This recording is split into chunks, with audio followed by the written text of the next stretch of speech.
Salut pour toi qui regarde cette vidéo, toi qui es déjà chrétien, qui va à l'église, qui a un rôle, qui a un ministère déjà. Je prie vraiment que le Seigneur puisse t'aider à vraiment le rencontrer, à vraiment le suivre. Parce que beaucoup d'entre nous, des fois, on pense qu'il suffit d'aller à l'église et que c'est ça être chrétien. Aux yeux du monde, bon, être chrétien, c'est aller à l'église. Mais il ne s'agit pas que d'aller à l'église. Matthieu chapitre 6 nous parle de la prière. Elle nous parle, Matthieu chapitre 6 nous parle de la vie chrétienne que nous devons vraiment vivre, notre relation avec le Seigneur. Et c'est ce à quoi je voudrais vraiment t'encourager aujourd'hui. Il est écrit dans Matthieu chapitre 6, verset 8, il est écrit, mets-toi quand tu entres, mets-toi quand tu pries, entre dans ta chambre, ferme ta porte et prie ton Père qui est là dans le lieu secret. Et ton Père qui voit dans le secret te le rendra ouvertement. En priant, ne multipliez pas les paroles comme les membres des autres peuples. Ils s'imaginent en effet qu'à force de paroles, ils seront exaucés. Ne les imitez pas, car votre Père sait de quoi vous avez besoin avant que vous le lui demandiez. Et je finis avec le verset 9 où il est écrit, voici comment vous devez prier. Notre Père céleste, que la sainteté de ton nom soit respectée. Alléluia. C'est notre prière que nous devons faire tous les jours. Il dit encore ensuite, il dit, que ton règne vienne, que ta volonté soit faite sur la terre comme au ciel. En tant que chrétien, si tu es vraiment chrétien, tu écoutes cette vidéo. Si tu es vraiment chrétien, c'est-à-dire tu as accepté Jésus, tu vas à l'église et puis voilà. Ou bien peut-être que pour toi, tu es juste un chrétien, bon. Comme tu vas à l'église tous les jours, comme tu vas à l'église régulièrement le dimanche, tu penses que tu as réellement accepté Jésus. Je suis pas là pour juger quelqu'un, mais pour encourager avant tout. C'est ça mon but. Donc, si tu te sens jugé, je suis navré. Mais je dirais ce que le Seigneur, en tout cas, pour encore, j'ai pas été désolé pour ça d'ailleurs, mais je livrerai le message tel que Dieu me le donne. Et ce que je peux te dire aujourd'hui, c'est que la pratique religieuse que tu dois avoir, la pratique de foi que tu dois avoir avant tout, c'est la prière. C'est la prière. Et la prière ne se pratique pas qu'à l'église, elle se pratique dans la vie quotidienne, à n'importe quel moment. Certains disent, j'ai pas le temps pour Dieu, j'ai pas le temps. Et c'est pas parce qu'ils ne veulent pas forcément avoir le temps, mais c'est parce qu'ils n'arrivent pas à trouver des fois. Et le temps, ça peut être 3 minutes, comme maintenant. Ça peut être 3 minutes.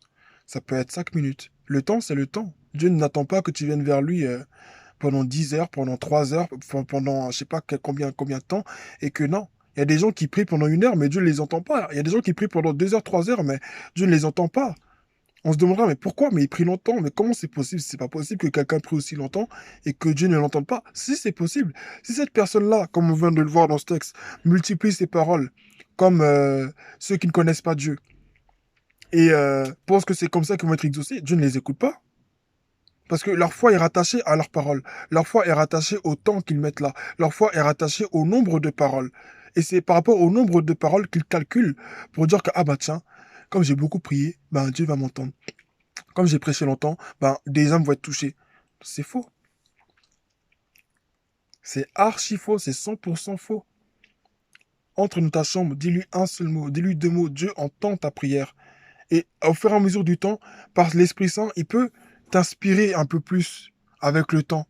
Mais c'est pas toi qui dois dire, ah bon, aujourd'hui, je vais mettre 10 heures. Moi, la plupart du temps, je me souviens, j'ai fait au moins cette expérience à 2 reprises. Enfin, sous 2 formes.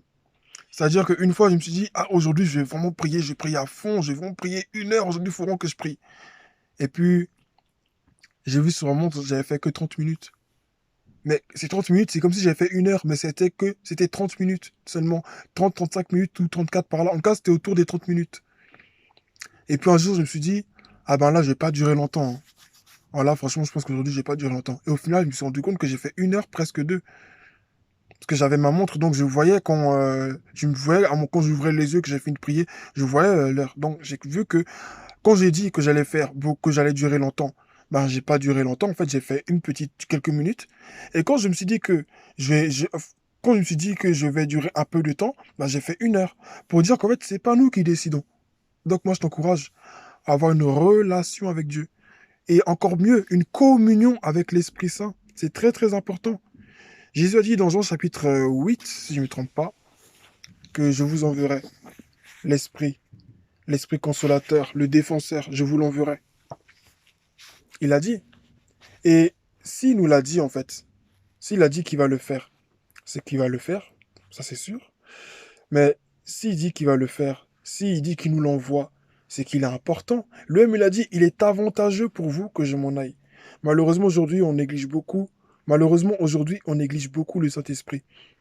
On pense que c'est juste une atmosphère, il descend et puis on entre en transe. Le Saint-Esprit descend et puis on entre en transe. On commence à trembler, on commence à vibrer. Ah, ça, c'est le Saint-Esprit. Mais quand on est calme et puis on est assis, puis on chante doucement, et puis des fois, ceux qui sont un peu charnels disent que ça fait dormir, ben, tout d'un coup, là, c'est pas l'Esprit Saint, quoi. Parce que c'est trop calme. Quand l'Esprit Saint, il est là, il faut obligatoirement qu'il y ait du bruit. Il n'est pas obligé de faire ça. Il n'est pas obligé de faire ça. Il n'a pas besoin qu'on s'agite pour l'invoquer. Il veut juste qu'on soit persévérant, qu'on soit persistant. Parce que le jour où tu l'invoques, il n'est pas obligé aussi de venir le même jour. Il peut venir le jour où tu ne t'attends pas à lui. Le jour où même tu en as marre, où tu veux plus prier, là, c'est là même il peut venir. Moi, en tout cas, pour ma part, la plupart des temps où j'ai ressenti sa présence dans la louange ou l'adoration, en tout cas dans le lieu où je priais, ce n'était pas forcément un moment où je m'attendais à lui, où je m'attendais spécialement. Je pouvais m'attendre d'autres jours et le ressentir, mais il y a eu la plupart des temps aussi où je ne m'y attendais pas, où je chantais, des fois je chantais juste parce que ça me faisait plaisir et je ressentais sa présence en écoutant des musiques, par exemple. Donc, Dieu, il est simple, nous ne nous compliquons pas les choses. Moi, j'en voudrais surtout encourager par cette vidéo, en fait, les jeunes gens comme moi, les jeunes hommes, les jeunes filles comme moi, les jeunes comme moi, en tout cas, qui servent Dieu dans l'église, qui font quelque chose, ou même qui sont juste là, et qui peuvent se dire, bon, bah écoute, je vais à l'église et ça suffit, qu'est-ce que je vais faire de plus? Dieu m'aime, je l'aime, il m'aime, bon écoute, je suis libre, je suis sauvé, donc c'est bon, qu'est-ce que j'ai à faire? Jésus a déjà tout accompli. Il y en a même qui ont ce fameux argument pour ne pas servir Dieu. Ou même certains, bon, ils ne se disent pas ça forcément que c'est pas forcément un prétexte pour ne pas servir Dieu, mais souvent c'est une ignorance manifestée. Je vais dire ça comme ça. Et il faut qu'on sorte de cette ignorance. Jésus a dit qu'il a tout accompli. Ça correspond à quoi? Ça correspond au sacrifice qu'il devait faire pour nous sauver. Donc nous maintenant, on n'a plus à faire quelconque sacrifice d'un animal, on n'a plus à faire certains rituels pour dire qu'on va être sauvé. Cependant, on ne faut pas qu'on se monte, hein. On n'est pas sauvé par les œuvres, mais par la foi. Mais c'est pas, mais souvenons-nous aussi que la foi sont les œuvres est vaine. Donc, ce qui signifie aussi que les œuvres, les œuvres que nous produisons par la foi jouent un grand rôle dans notre salut, jouent un rôle déterminant dans notre salut. Imagine si toi et moi, Dieu nous appelle à aller dans des pays, dans des pays, enfin, à travers le monde, et qu'on n'y va pas parce qu'on se dit que Jésus a tout fait. Donc, je vais pas y aller. Je vais rester là. Ben, imagine que là, mettons, c'est le jugement de Dieu. Et Dieu me dit, qu'as-tu fait des dons que je t'ai donnés? Ça veut dire que j'avais quelque chose à faire. Il y avait quelque chose qu'il avait mis entre mes mains. Mais je ne l'ai pas fait. Pourquoi? Parce que pour moi, j'avais un raisonnement qui n'était pas de Dieu. Donc c'est très important, en fait, d'avoir une vie de prière, en fait, pour savoir ces choses. C'est très, très important d'avoir une vie de prière parce que les œuvres aussi qu'on fait, c'est des œuvres qu'on est censé faire de base, en tout cas, par la foi. Et si on est sauvé par la foi, et que sans la foi, nos œuvres, ne, et que sans nos œuvres, notre foi n'est rien, parce que la preuve de notre foi, en fait, ce sont nos œuvres. La preuve de notre foi, ce sont nos œuvres que nous faisons pour Dieu. Mais si il n'y a pas d'œuvre, on stipulera qu'il n'y a pas de foi, parce que la foi est censée se manifester. La foi est censée se démontrer. La foi est censée se démontrer. Je parle pas forcément de guéri, des grands miracles de guérison, de résurrection. Non, mais je parle même dans les choses les plus insignifiantes. Parler de Jésus, enfin, c'est pas insignifiant, mais ça peut paraître insignifiant. Parler de Jésus à son voisin, de palier, ou à son professeur. Là, la foi, elle est manifestée. En faisant ça, c'est parce que tu as la foi que tu le fais. Mais si la foi n'est pas manifestée, la foi ne produit aucun acte dans ta vie. C'est-à-dire que jamais tu vas agir pour Dieu par la foi, jamais tu vas faire quelque chose parce que tu sais que c'est Dieu qui te l'a dit et tu le fais. Bah, en fait, c'est comme si tu n'avais pas la foi. Donc, en quelque sorte, euh, je vais te le dire aussi, ben, t'es pas sauvé en fait. C'est ce que ça signifie aussi quelque part. Parce que Dieu nous appelle à faire quelque chose. Mais si cette chose, maintenant, on ne la fait pas, bah, en soi, on est dans la désobéissance. Je dis pas ça pour accuser quelqu'un, mais pour encourager. Et je veux surtout ouvrir les yeux à quelqu'un sur cette réalité. C'est que si au final Dieu me demande de faire des choses et que je ne les fais pas, donc je suis forcément de la désobéissance. J'ai accepté Jésus, d'accord, je me suis repenti de mes péchés, j'essaie d'être clean tous les jours, mais ce que Dieu me demande de faire, c'est-à-dire l'appel que Dieu a mis sur ma vie, et l'appel, on sait tous que c'est pas forcément être pasteur, être apôtre, être prophète. Tout ce qu'on fait dans la maison de Dieu, c'est un appel. Même nettoyer les chaises, c'est un appel. C'est un appel, c'est un ministère, c'est un appel. Tout ce qu'on fait pour Dieu, c'est un service. Le ministère en soi, c'est un service. Quand on parle du ministère de l'économie, tout ça, ce sont des services. Ce sont des services. Donc, dans la maison de Dieu aussi, c'est pareil. Il y a le service de nettoyage, ceux qui nettoient les chaises, les parterres, la maison de Dieu et tout. Il y a ceux qui servent la nourriture, il y a ceux qui chantent. Et devant Dieu, on est tous au même niveau. Et nous tous qui faisons ça, qui servons Dieu, que ce soit en arrière-plan ou en premier plan, ben, nous sommes tous appelés à servir le Seigneur, en fait. Mais si maintenant ce que Dieu nous demande de faire, on ne le fait pas, sachant que par notre service, Dieu peut sauver des gens. Et je ne le dis pas en vain quand je parle de nettoyer les chaises, parce que c'est une petite parenthèse, hein. Je m'éloigne un peu, mais c'est une petite parenthèse. Tu nettoies des chaises, d'accord, mais tu te dis peut-être que c'est rien. Je nettoie les toilettes, mais ça, c'est pas un appel. Pourquoi c'est un appel? Mais si c'est un appel, parce que les chaises que tu nettoies, c'est là que toutes les âmes s'assoient. Les anciennes âmes, comme les nouvelles âmes. Donc, quelque part, tu prends soin des âmes aussi. Tu prends soin des âmes aussi. Et si maintenant tu ne nettoies pas les chaises sont sales, d'accord, bon, les gens vont peut-être pas le remarquer la première semaine, la deuxième semaine, mais la troisième semaine, à un moment donné, ça va vraiment se faire voir. Et qui va s'asseoir sur les chaises? Qui voudra entrer dans une salle qui sent mauvais? Qui voudra s'asseoir dans une salle où le sol est sale? Qui voudrait dans une salle comme ça?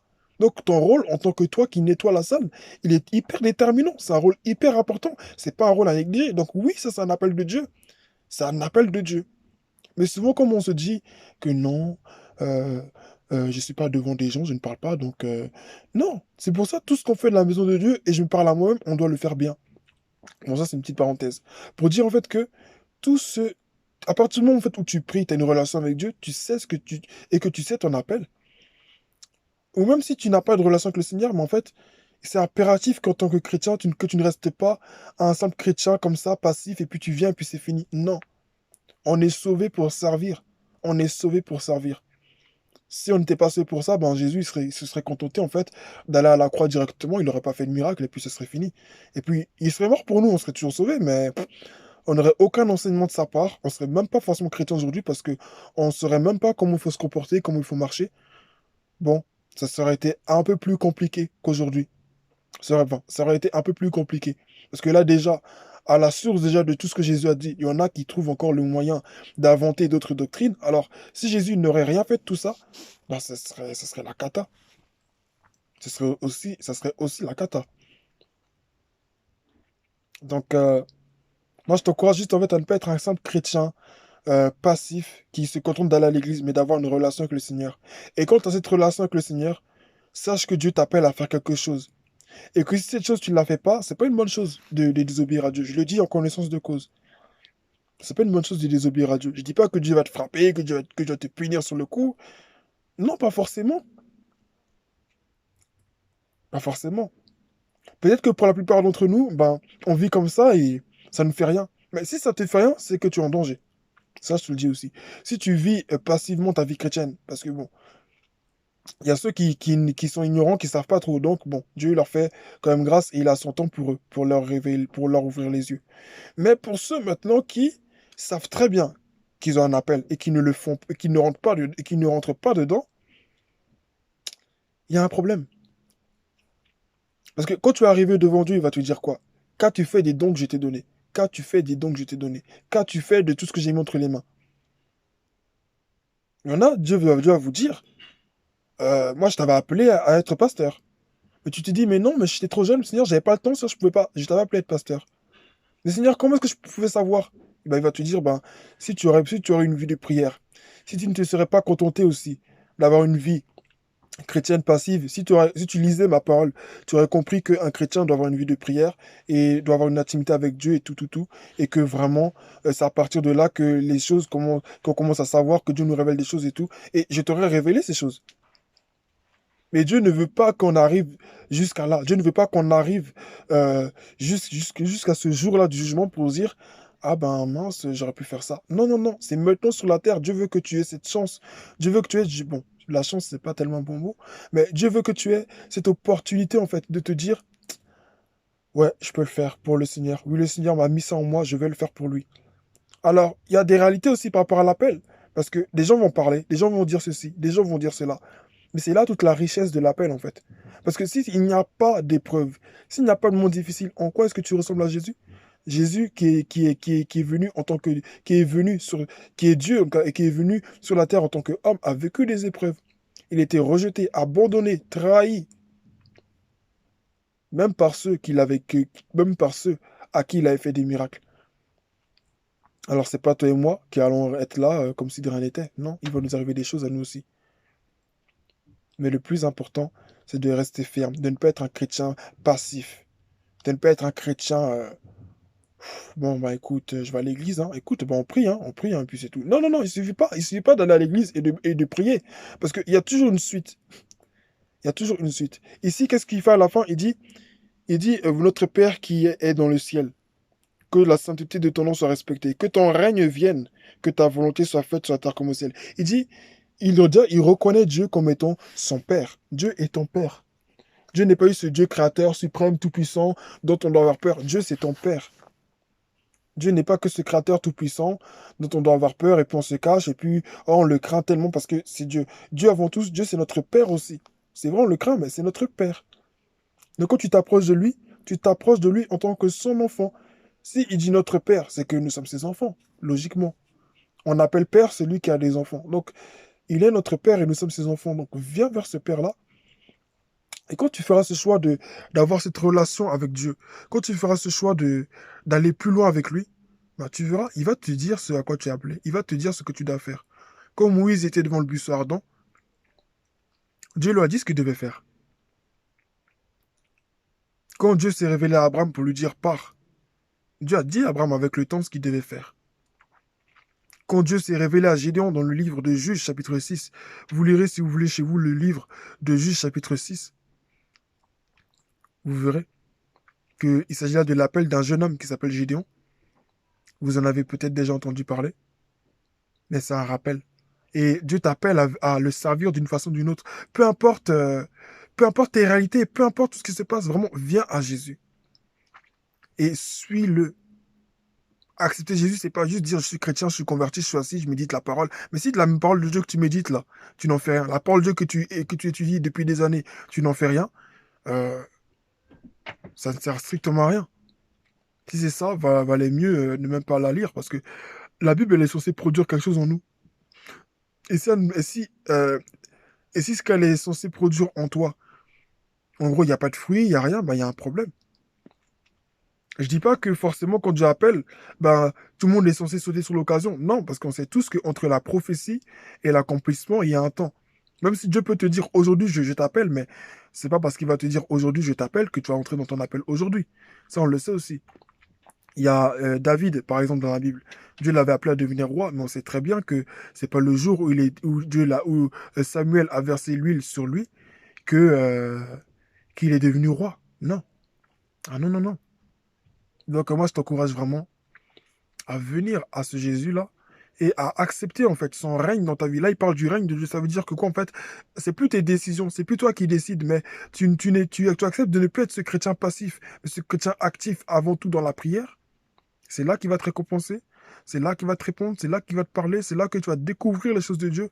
Souvent, nous, on a une image dans notre tête, on se dit, il y a des gens qui parlent comme ça, les gens qui parlent beaucoup de Dieu, souvent on se dit, ah lui, il a envie d'être pasteur, lui. Ah lui, c'est un pasteur, lui. Ah lui, c'est un prêcheur, lui. Pas forcément. C'est pas une obligation. C'est pas tous ceux qui prêchent qui sont forcément des pasteurs. Tu peux avoir le don de prêcher, mais et ne pas être forcément pasteur. Tu peux avoir juste le don d'exhorter. Ou peut-être que Dieu t'appelle à enseigner. Peut-être que Dieu t'a donné juste le don d'encouragement, donc tu encourages les gens.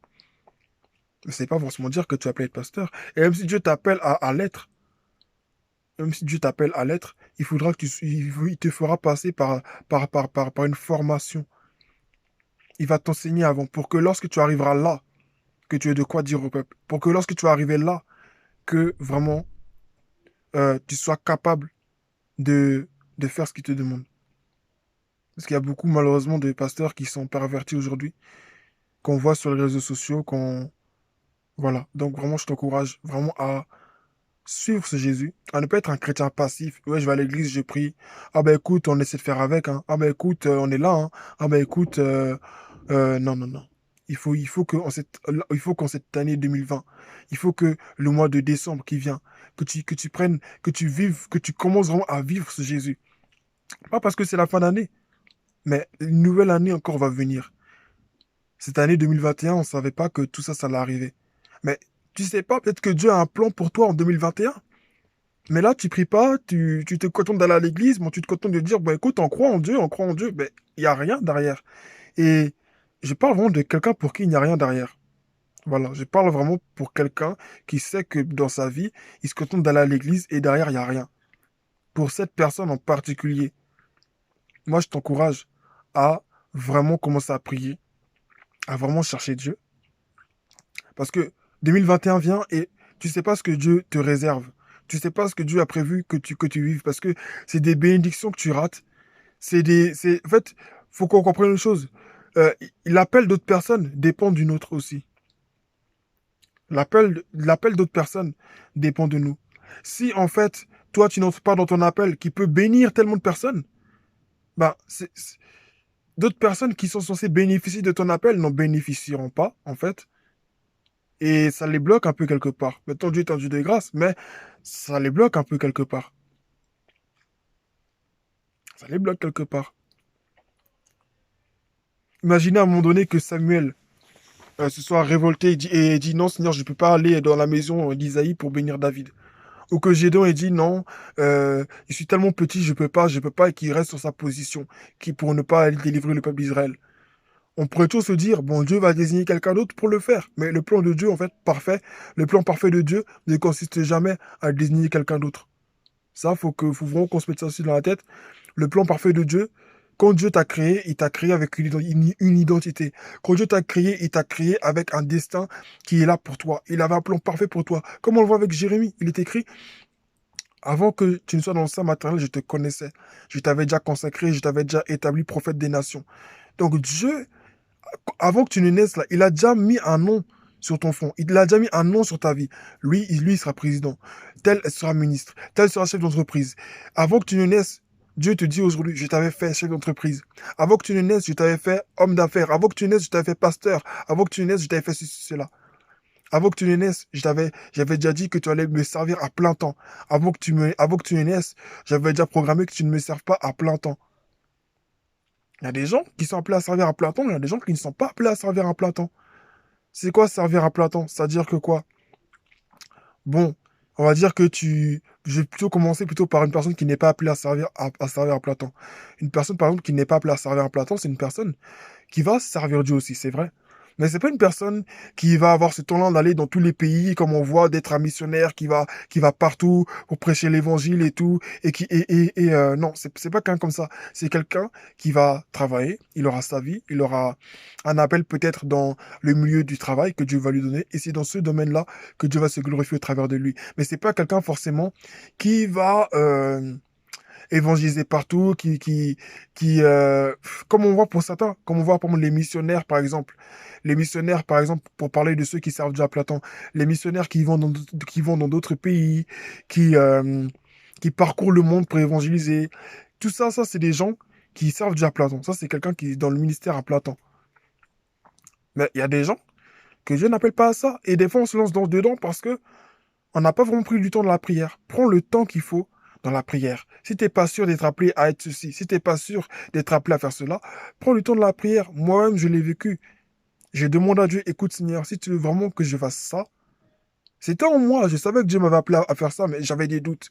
J'ai dit à Dieu, écoute, si c'est vraiment à ça que tu m'as appelé, parce que je dis ça parce que Pas pour me faire voir, mais pour qu'en fait, tu puisses savoir que ce que je te dis, c'est vrai. Et qu'en fait, euh, tu puisses comprendre, en fait. Enfin, parce que je te parle avec mon vécu aussi. Donc voilà.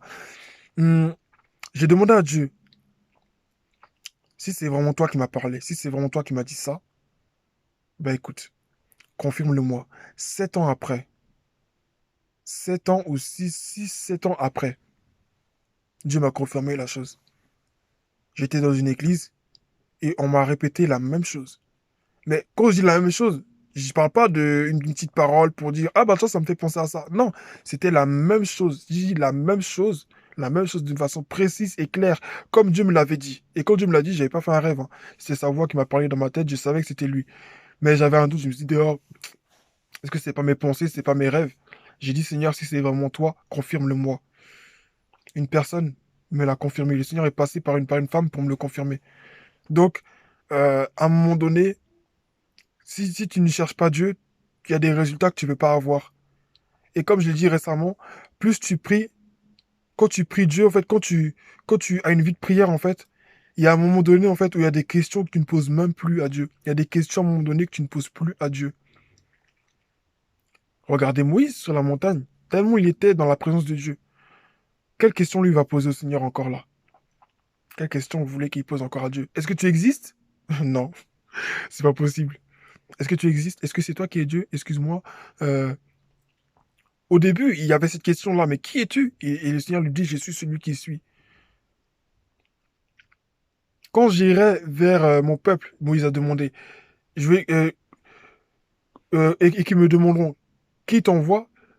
Comment, enfin, c'est quoi ton nom en fait? Comment est-ce que je pourrais dire que c'est toi? Il lui a dit, dis-lui que je suis m'a envoyé. Dis-lui que je suis m'a envoyé.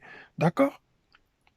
Mais ça, c'était au départ. Mais après, maintenant, quand il guide le peuple d'Israël, quand Dieu fait tout ça avec lui, quand il voit la puissance de Dieu, quand à un moment donné, il est avec eux dans le désert, qu'il monte sur la montagne, cette question ne se posait plus. Il n'est plus reparti lui poser cette question parce que il avait expérimenté. À un moment donné, il y a des questions que tu à un moment donné, il y a des questions que tu ne te poses plus. La prière aussi, c'est ça. C'est comme ces marches-là que tu montes petit à petit pour arriver à l'étage suivant. Tu as l'étage numéro un ou bien au début, tu es au rez-de-chaussée. Bon, tu avances au début, bon, tu comprends pas trop. Tu montes une marche, un jour de prière. Deuxième marche, deuxième jour de prière. Troisième marche, troisième jour de prière, ou sinon troisième mois de prière. Et tu te dis, mais je vois rien, c'est bizarre, je prie, c'est bizarre, je vois rien. Mais en réalité, tu es en train de monter petit à petit. Tu es en train de monter petit à petit. Tu commences un peu à ressentir la présence de Dieu. Tu commences un peu à avoir deux, trois révélations. Tu commences un peu à comprendre la voix de Dieu, ce que tu dis. Tu montes une marche, deux marches, trois marches, cinq marches, six marches, et tu arrives au premier étage. Waouh! Là, tu commences à ressentir la présence de Dieu. Tu commences à avoir la conviction de ton péché. Le Saint-Esprit te convainc de plus en plus de ce que tu dois faire. En attendant, pendant que tu es au premier étage, tu avances encore pour te diriger vers la deuxième marche. Tu as l'impression que là, voilà, tu restes un peu là, c'est un peu la même chose. Bon, des fois, il y a un peu l'orgueil qui monte parce que des fois, tu crois que c'est tout, qu'il n'y a rien d'autre. Alors qu'en réalité, il y a encore le deuxième étage. Et le bâtiment que Dieu t'a donné, qui est en gros ta vie, qui signifie en fait ta vie, c'est-à-dire tout ce que Dieu a prévu que tu vives avec lui, c'est- tu dois encore monter encore au deuxième étage, mais pour atteindre le deuxième étage, il y a encore des marches. Tu montes au deuxième étage encore, une marche, deux marches, trois marches. Ça représente en gros un jour de prière, deuxième jour de prière, ou sinon premier mois de prière, deuxième mois de prière, sinon première année, deuxième année. Une marche ou une marche peut être égale à un jour ou à un mois. C'est une image que je donne, bien entendu. Mais un mois ou un jour que tu as appris peut-être dans la prière ou un mois où tu as été régulier dans la prière, un jour où tu as prié et tu avances petit à petit, tu commences à comprendre les choses de Dieu. Tu arrives au deuxième étage, tout d'un coup, tu vois qu'il y a des dons spirituels qui commencent à s'éveiller. Waouh, tu commences à voir la gloire de Dieu, le Saint-Esprit commence à se manifester au travers de toi et tu as l'impression que c'est tout. Et le problème, des fois aussi, c'est que il y a beaucoup de chrétiens, parfois, ils s'arrêtent dans la prière. Ça, je vais en parler dans la vidéo suivante. Ils pensent que parce qu'ils ont beaucoup de révélations, donc c'est... Non, allons plus loin. Tant que tu es sur la terre, c'est que Dieu veut que tu connaisses plus encore. Il n'y a pas de fin. Il n'y a pas de fin pour connaître Dieu. Donc, vraiment, ne sois pas un chrétien passif, mais lève-toi dans la prière, tu sauras ce à quoi Dieu t'appelle. Et quand tu sais ce à quoi Dieu t'a appelé, sache ce qu'il veut que tu fasses. Est-ce que tu dois prendre un temps de prière? Est-ce que tu dois te lever maintenant? Est-ce que c'est le temps de Dieu pour que tu te lèves? Parce qu'il y a un temps aussi. J'ai pas beaucoup insisté là-dessus, mais je le dis. Pour ceux en tout cas qui vont regarder la vidéo jusqu'à la fin. Donc, je t'encourage vraiment à méditer là-dessus et à t'approcher de Dieu. Que Dieu te bénisse et bonne journée.